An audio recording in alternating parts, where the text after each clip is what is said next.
तो Madhya Pradesh global investors summit में प्रधानमंत्री नरेंद्र मोदी का संबोधन। आइए आपको सीधे लिए चलते हैं। Strong macro economic fundamentals.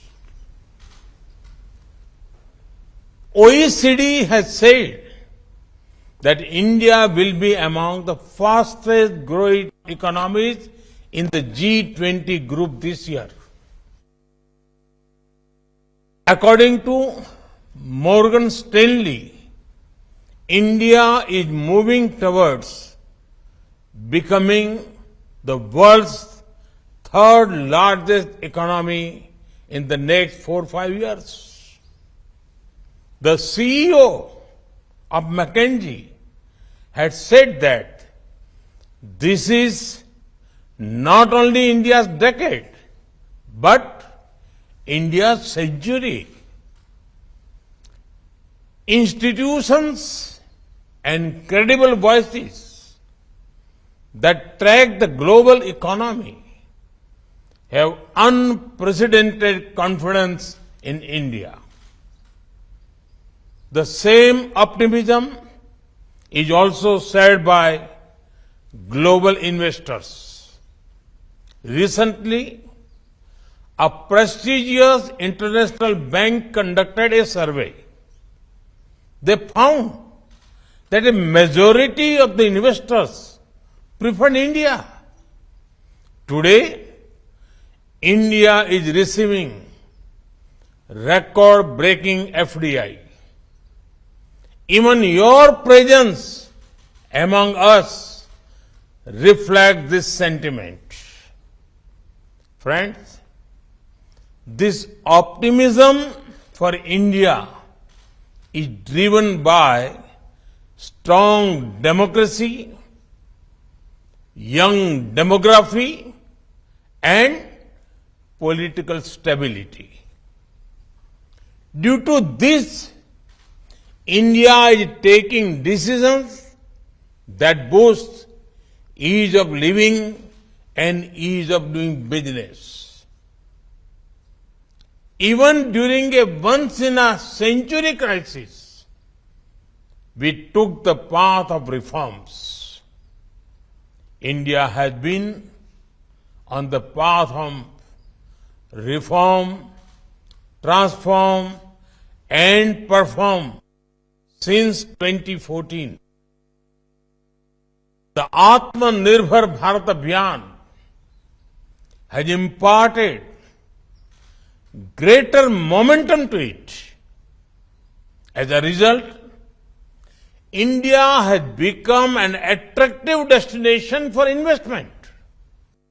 साथियों, एक स्थिर सरकार, एक निर्णायक सरकार, सही नियत से चलने वाली सरकार विकास को अभूतपूर्व गति देकर दिखाती है। देश के लिए हर जरूरी फैसले उतनी ही तेजी से लिए जाते हैं। आपने भी देखा है कि कैसे बीते 8 वर्षों में हमने रिफॉर्म की स्पीड और स्केल को लगातार बढ़ाया है। बैंकिंग सेक्टर में रिकैपिटलाइजेशन और गवर्नेंस से जुड़े रिफॉर्म्स हो, आईबीसी जैसा मॉडर्न रिजोल्यूशन फ्रेमवर्क बनाना हो, जीएसटी के रूप में वन नेशन वन टैक्स जैसा सिस्टम बनाना हो,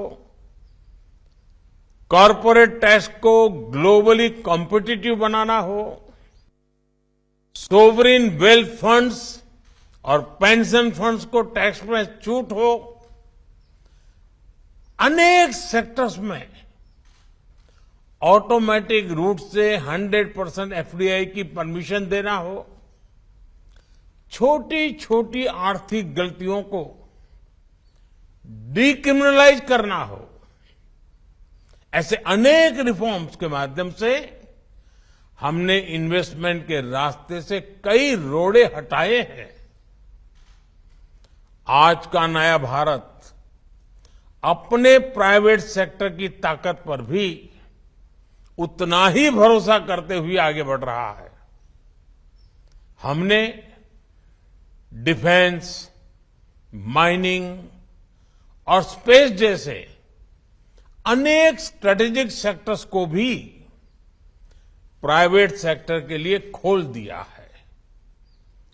दर्जनों लेबर लॉज को 4 कोड्स में समाहित करना भी अपने आप में एक बहुत बड़ा कदम है। साथियों, कंप्लायंसेस के बोझ को कम करने के लिए और उसके लिए केंद्र और राज्य दोनों के स्तर पर अभूतपूर्व प्रयास चल रहे हैं। बीते कुछ समय में करीब 40,000 कंप्लायंसेस को हटाया जा चुका है।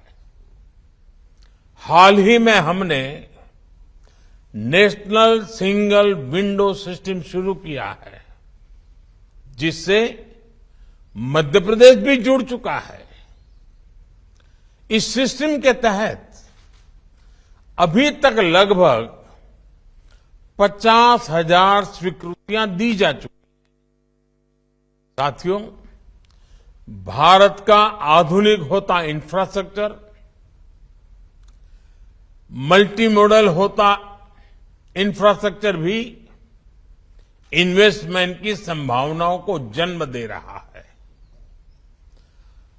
8 वर्षों में हमने नेशनल हाईवे के निर्माण की स्पीड दोगुनी की है। इस दौरान भारत में ऑपरेशनल एयरपोर्ट्स की संख्या दोगुनी हो चुकी है। भारत की पोर्ट्स हैंडलिंग कैपेसिटी और पोर्ट टर्न अराउंड में अभूतपूर्व सुधार आया है। Dedicated freight corridors, industrial corridors, expressways, logistic parks, ये नए भारत की पहचान बनते जा रहे हैं। पीएम गति शक्ति नेशनल मास्टर प्लान के रूप में पहली बार भारत में इंफ्रास्ट्रक्चर निर्माण का एक नेशनल प्लेटफॉर्म है। इस प्लेटफॉर्म पर देश की सरकारों, एजेंसियों, इन्वेस्टर से जुड़ा अपडेटेड डेटा रहता है। भारत दुनिया के सबसे कॉम्पिटिटिव लॉजिस्टिक मार्केट के रूप में अपनी पहचान बनाने के लिए कमिटेड है।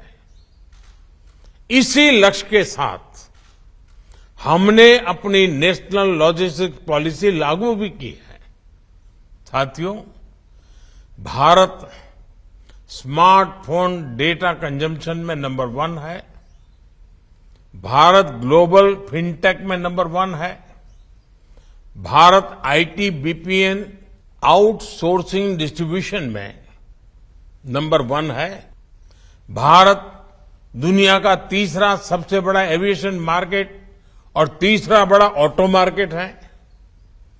भारत के बेहतरीन डिजिटल इंफ्रास्ट्रक्चर को लेकर आज हर कोई विश्वास से भरा हुआ है। ये ग्लोबल ग्रोथ के लिए कितना जरूरी है, ये आप भली भांति जानते हैं। भारत एक तरफ गांव-गांव तक ऑप्टिकल फाइबर नेटवर्क पहुंचा रहा है, वहां तेजी से 5G नेटवर्क का विस्तार कर रहा है। 5G से हर इंडस्ट्री और कंज्यूमर के लिए इंटरनेट ऑफ थिंग्स से लेकर AI तक जो भी नए अवसर बन रहे हैं, वो भारत में विकास की गति को और तेज करेंगे। साथियों, इन सारे प्रयासों से ही आज मेक इन इंडिया को नई ताकत मिल रही है। मैन्युफैक्चरिंग की दुनिया में भारत तेजी से अपना विस्तार कर रहा है। प्रोडक्शन लिंक इंसेंटिव स्कीम के तहत 2.5 लाख करोड़ रुपए से ज्यादा के इंसेंटिव की घोषणा की जा चुकी है। ये स्कीम दुनिया में मैन्युफैक्चरर्स में पॉपुलर हो रही है। इस स्कीम के तहत अब तक अलग अलग सेक्टर्स में लगभग 4 लाख करोड़ रुपए प्रोडक्शन हो चुका है।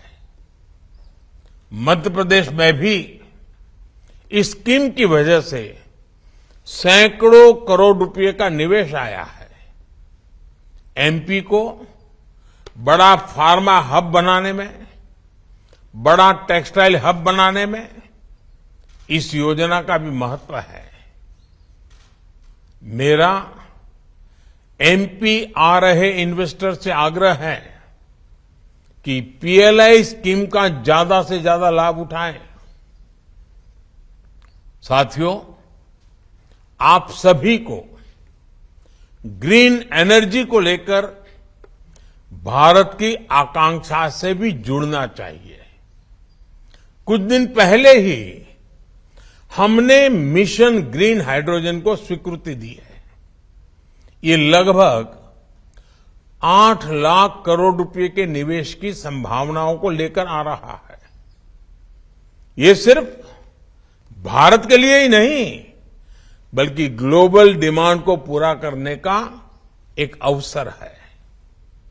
हजारों करोड़ रुपए के इंसेंटिव्स की व्यवस्था इन अभियानों के तहत की गई है।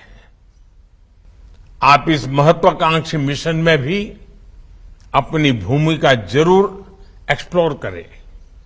साथियों, हेल्थ हो, एग्रीकल्चर हो, न्यूट्रिशन हो, स्किल हो, इनोवेशन हो, हर लिहाज से भारत में नई संभावनाएं आपका इंतजार कर रही है। ये भारत के साथ साथ एक नई ग्लोबल सप्लाई चेन के निर्माण का समय है। इसलिए आप सभी का मैं फिर से बहुत बहुत स्वागत करता हूं। इस समिट को मेरी अनेक अनेक शुभकामनाएं हैं। मध्य प्रदेश का सामर्थ्य, मध्य प्रदेश के संकल्प आपकी प्रगति में 2 कदम आगे चलेंगे, मैं आपको विश्वास से कहता हूं। आप सबको बहुत बहुत धन्यवाद। नमस्कार। जैसे ही घड़ी का काटा दोपहर 2:30 पे आए, बबीता जी का दिल सास बहू साजिश के लिए मचल जाए। और ये है इनकी बहू, पूरे दिन ऑफिस की टेंशन हो जाए गॉन जब ये करें अपना फेवरेट शो फ्री टाइम पे ऑन। इनकी तरह आप भी देखिए अपना फेवरेट शो अपने टाइम पर और डाउनलोड कीजिए एबीपी लाइव ऐप अपने स्मार्ट टीवी पर।